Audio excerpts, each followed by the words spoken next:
สบายดีพี่น้องทุกคนมื้อนี้ค่อยจะมาแนะนำธุรกิจเกี่ยวกับธุรกิจหนึ่งให้พวกเจ้าเนาะก็คือตอนนี้พวกเรามีบริษัทที่เป็นค้าขายเกี่ยวกับ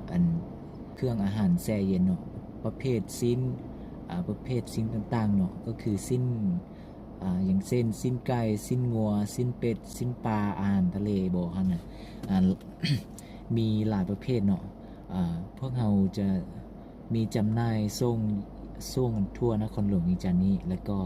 ส่งไปตั้งแขวงอีกด้วยเนาะถ้าว่าผู้ใดที่กำลังสนใจมีแผนอยากเฮ็ดธุรกิจแต่ว่าบ่ฮู้ที่จะเฮ็ดหยังเนาะบ่ฮู้ที่จะเฮ็ดธุรกิจหยังก็ปรึกษาค่อยได้เนาะเพราะว่าค่อยนี่เป็นผู้แปลภาษาแล้วก็อยู่นำคนจีนมาหลายๆบอนเนาะเขาก็เฮ็ดค้าขายหลายสิ่งหลายอย่างฉะนั้นค่อยก็เห็นช่องทางที่จะที่ฮู้ว่าเราจะมีช่องทางเฮ็ดธุรกิจหยังแดแล้วก็เฮ็ดหยังได้เนาะถ้าว่าผู้ใดที่สนใจอยากค้าขายเกี่ยวกับ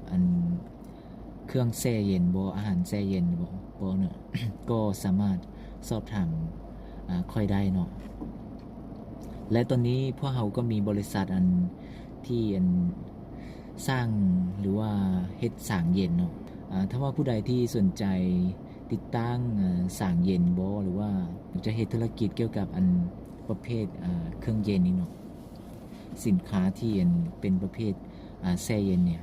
ก็สามารถปรึกษาข้าพเจ้าได้เนาะค่อยจะยินดีที่จะแนะนำแล้วก็ให้คำปรึกษาให้พวกเจ้าทุกคนเนาะ